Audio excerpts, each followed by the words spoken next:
ଏହି Valentine's day କାହିଁକି ଓ କିପରି ପାଳନ କରାଯାଏ ଆଜି ଆସନ୍ତୁ ଜାଣିବା ତାହାର ବିଶେଷତ୍ୱ। ନମସ୍କାର, ମୁଁ ପ୍ରଭାତ ମୋ ଚ୍ୟାନେଲକୁ ସ୍ୱାଗତ ଜଣାଉଛି। ଆଶା କରୁଛି ଆପଣମାନେ ଭଲରେ ଥିବେ। ମୋ ତରଫରୁ ଆପଣମାନଙ୍କୁ ଏହି ଭାଲେଣ୍ଟାଇନ୍ସ ଡେରେ ଢେର ସାରା ଶୁଭେଚ୍ଛା ଓ ଅଭିନନ୍ଦନ। ଯଦି ଆପଣ ମୋ ଫେସବୁକ୍ ଦେଖୁଛନ୍ତି ଚ୍ୟାନେଲକୁ ଫଲୋ କରନ୍ତୁ, ଆଉ ଯଦି ୟୁଟ୍ୟୁବ ଦେଖୁଛନ୍ତି ଚ୍ୟାନେଲକୁ ସବସ୍କ୍ରାଇବ୍ କରିଦିଅନ୍ତୁ ଏବଂ ପାଖରେ ଥିବା ବେଲ୍ ଆଇକନ୍କୁ ପ୍ରେସ୍ କରିଦିଅନ୍ତୁ, ଯାହାଫଳରେ ମୁଁ ଅପଲୋଡ଼ କରୁଥିବା ନୂଆ ନୂଆ ଭିଡ଼ିଓର ନୋଟିଫିକେସନ୍ ସର୍ବପ୍ରଥମେ ଆପଣଙ୍କ ପାଖରେ ପହଞ୍ଚିବ। ତେବେ ଡେରି କାହିଁକି, ଚାଲନ୍ତୁ ନା ଆଜିର ଭିଡ଼ିଓଟିକୁ ଷ୍ଟାର୍ଟ କରିବା। ଫେବୃଆରୀ 14 ତାରିଖକୁ ସମଗ୍ର ବିଶ୍ୱରେ ଭାଲେଣ୍ଟାଇନ୍ସ ଡେ ଭାବରେ ପାଳନ କରାଯାଏ। ଏହି ଦିନ ପ୍ରେମ ବ୍ୟକ୍ତ କରିବାର ଦିନ ବୋଲି କୁହାଯାଏ। ଏହି ଦିନ ପ୍ରେମୀ ଯୁଗଳଙ୍କ ମଧ୍ୟରେ ଭଲ ପାଇବା, ଚକୋଲେଟ୍ ଓ ସମୟ ବିତାଉଥିବା ମଧ୍ୟ କୁହାଯାଏ।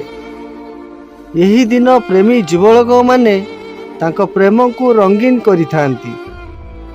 ଫେବୃଆରୀ 7ରୁ 14 ତାରିଖ ପର୍ଯ୍ୟନ୍ତ ପ୍ରେମୀ ଯୁଗଳଙ୍କ ପ୍ରେମ ଦିବସ ପାଳନ କରାଯାଏ। ଏହା rose day, chocolate day, promise day ଇତ୍ୟାଦିରୁ ଆରମ୍ଭ ହୋଇ ଭାଲେଣ୍ଟାଇନ୍ସ ଡେ ପର୍ଯ୍ୟନ୍ତ ପାଳନ କରାଯାଏ। ସବୁଠୁ ଗୁରୁତ୍ୱପୂର୍ଣ୍ଣ ଦିନ ହେଉଛି ଏହି ଭାଲେଣ୍ଟାଇନ୍ସ ଡେ।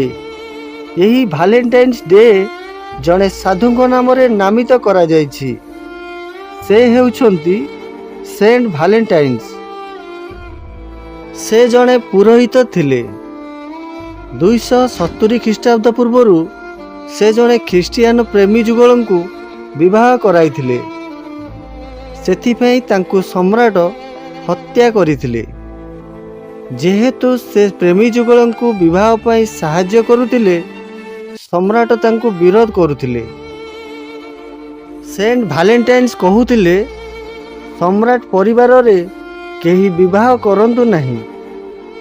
ପ୍ରେମ କରି ବିବାହ କରିବା ଏକ ସଂଘୃଣୀକୃତ ହୋଇଥାନ୍ତି ବୋଲି ଭାଲେଣ୍ଟାଇନ୍ସ କୁହନ୍ତି। ସେଣ୍ଟ ଭାଲେଣ୍ଟାଇନ୍ସ ପ୍ରେମୀ ଯୁଗଳମାନଙ୍କୁ ବିବାହ ପାଇଁ ସାହାଯ୍ୟ କରୁଥିଲେ ବୋଲି ତାଙ୍କୁ ସମ୍ରାଟ ମୃତ୍ୟୁଦଣ୍ଡ ଶୁଣାଇଥିଲେ। ସେଣ୍ଟ ଭାଲେଣ୍ଟାଇନ୍ସଙ୍କ ମୃତ୍ୟୁର ଦିନକୁ ମନେ ପକାଇ ଆମେ ଭାଲେଣ୍ଟାଇନ୍ସ ଡେ ପାଳନ କରୁ। ଏହି ଦିନକୁ ମନେ ପକାଇ ସାରା ବିଶ୍ୱ ଭାଲେଣ୍ଟାଇନ୍ସ ଡେ ପାଳନ କରେ। ସତରେ ତାଙ୍କର ବଳିଦାନ ସବୁଦିନ ପାଇଁ ଅମର ହୋଇ ରହିଛି। କିନ୍ତୁ ତାଙ୍କର ବଳିଦାନକୁ ଆଜିର ଯୁବପିଢ଼ିମାନେ ପ୍ରେମ ଦିବସ ରୂପେ ପାଳନ କରନ୍ତି। ଆଜିକାଲିର ପ୍ରେମ ପାର୍କ, ସିନେମା ହଲ୍, ସପିଂ ହଲ୍ରେ ସୀମିତ ରହିଯାଇଛି। ବହୁତ ସମୟରେ ଲଭ୍, ସେକ୍ସ ଓ ଧୋକାରେ ଦେଖିବାକୁ ମିଳୁଛି। ସତରେ ପ୍ରେମ କେତେ ପବିତ୍ର, ଶାଶ୍ୱତ ଓ ଚିରନ୍ତନ। ପ୍ରେମ କେବଳ ଉଭୟଙ୍କୁ ବିଶ୍ୱାସ, ସମ୍ମାନ ଓ ଭରସାକୁ ନେଇ ଗଠିତ ହୋଇଥାଏ। ଦୁଇଟି ହୃଦୟର ମିଳନକୁ ପ୍ରେମ କୁହାଯାଏ। ପ୍ରେମ ହେଉଛି ଈଶ୍ୱରଙ୍କ ବଳିଦାନ।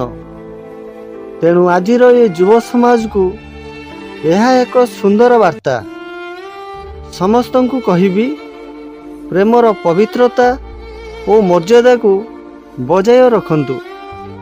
ମୋର ସମସ୍ତ ପ୍ରେମୀ ଯୁଗଳଙ୍କୁ ହାପି ଭାଲେଣ୍ଟାଇନ୍ସ ଡେ। ଏହା ହିଁ ଥିଲା ଭାଲେଣ୍ଟାଇନ୍ସ ଡେର ସମ୍ପୂର୍ଣ୍ଣ ବିବରଣୀ। ଯଦି ଭିଡ଼ିଓଟି ଆପଣଙ୍କୁ ଭଲ ଲାଗିଥାଏ, ନିଶ୍ଚୟ ଗୋଟେ ଲାଇକ୍ ସହିତ ଗୋଟେ କମେଣ୍ଟ ନିଶ୍ଚୟ କରିବେ। ରହୁଛି, ଦେଖା ହେବ ପରବର୍ତ୍ତୀ ଭିଡ଼ିଓରେ।